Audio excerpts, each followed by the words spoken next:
మృణాల్ ఠాకూర్ తెలుగింటికి కోడలవుతుందా అంటే చాలా మంది కూడా ఇప్పుడు అవును అని చెప్తున్నారు. అయితే అల్లు అరవింద్ గారు స్వయంగా ఈ మాట చెప్పడం, సో దానికి మృణాల్ ఠాకూర్ గారు కూడా సిగ్గుపడుతూ నవ్వడం, సో అందరికి కూడా ఆశ్చర్యానికి గురి చేసింది. సో ఈ మధ్య కాలంలో మనం చూస్తూ ఉన్నాం, తెలుగు సినిమా ఇండస్ట్రీలో చాలా మంది కూడా కపుల్స్ అవుతూ ఉన్నారు.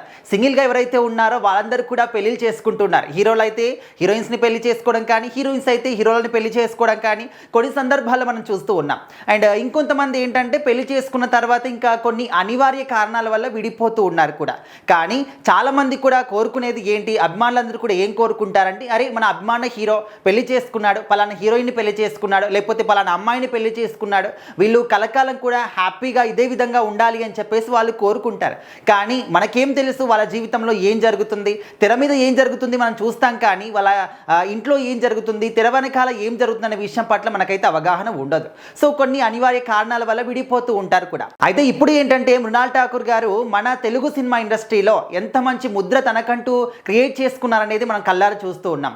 సీతారామం సినిమాలో సీత పాత్రకి తనకంటూ అంటే ఇంకా ఈ పాత్రని మృణాల్ ఠాకూర్ తప్ప ఇంకెవ్వరు కూడా చెయ్యలేరు అనే స్థాయికి తను ఆ రకంగా ఒక జీవాన్ని పోస్తుందన్నమాట ఆ పాత్రకి. ప్రతి ఒక్కరు కూడా ఆ పాత్ర చూస్తే కంటతడి పెట్టుకోవాల్సిందే. సో ఆ విధంగా ఆ సినిమాలో యాక్టింగ్తోని అందరినీ కూడా మెస్మరైజ్ చేసింది. సో ఆ తర్వాత వరుసగా తెలుగు సినిమా ఇండస్ట్రీలో సినిమా ఆఫర్లు వస్తున్నాయి. అదేవిధంగా అందరికి కూడా తను ఛాన్సులు ఇస్తున్నటువంటి అందరికీ కూడా తను కమిట్మెంట్స్ ఇస్తూ అదేవిధంగా సినిమాలన్నింటినీ కూడా చేస్తూ మంచి విజయపదంలో అయితే ముందుకు దూసుకెళ్తూ ఉన్నారు. అయితే రీసెంట్గా అడివిశేష్ గారి కాంబినేషన్లో డెకాయిడ్ సినిమా చేశారు. ఆ సినిమా కూడా ఇప్పుడైతే మంచి టాక్తోనే ముందుకు దూసుకెళ్తూ ఉంది. అండ్ ఈ సినిమా సక్సెస్ మీట్లో చాలామంది సినిమా ప్రముఖులు హాజరయ్యారు. సో అందులో అల్లు అరవింద్ గారు కూడా ఒకరనమాట. స్టేజ్ పైన మాట్లాడుతున్నప్పుడు మృణాల్ ఠాకూర్ యాక్టింగ్ గురించి చాలా గొప్పగా పొగుడుతూ మాట్లాడడం జరిగింది. సో తన యాక్టింగ్ అనేది నిజంగా చాలా అద్భుతంగా ఉంటుంది, తెలుగు సినిమా ఇండస్ట్రీకి చాలా ఒక గొప్ప జెమ్లాగా వచ్చిందనమాట. సో ఇదే విధంగా ఇంకా షైన్ అవుతూ ఇంకా గొప్ప గొప్ప సినిమాలు చేయాలని చెప్పేసి కూడా కోరుకుంటున్నానని చెప్తూ మృణాల్ ఠాకూర్ ఇదే విధంగా తెలుగు సినిమా ఇండస్ట్రీలో సెటిల్ అయిపోవచ్చు కదా, అండ్ ఇక్కడే మన రెండు తెలుగు రాష్ట్రాల్లో ఎవరో ఒక అబ్బాయిని చూసుకొని తెలుగింటికి కోడలవ్వచ్చు కదా, అవ్వాలి అని చెప్పేసి కూడా తను కోరుకోవడం జరిగింది. సో గతంలో కూడా ఒక అమ్మాయిని ఇదే విధంగా నేను ఆశీర్వదించాను. సో తను మా ఫ్యామిలీకే కోడలుగా వచ్చింది, లావణ్య త్రిపాఠి అని చెప్పేసి తన గురించి కూడా చెప్పారనమాట. సేమ్ అదేవిధంగా నువ్వు కూడా ఒక తెలుగింటి అబ్బాయిని పెళ్లి చేసుకొని తెలుగింటికి కోడలుగా రావాలి అని చెప్పేసి కోరుకుంటున్నాడు. సో ఖచ్చితంగా నువ్వు అది చెయ్యాలి అని చెప్పేసి అంటే ఒక నమ్మకంగా ఫన్నీ వేలో రియాక్ట్ అయ్యారనమాట.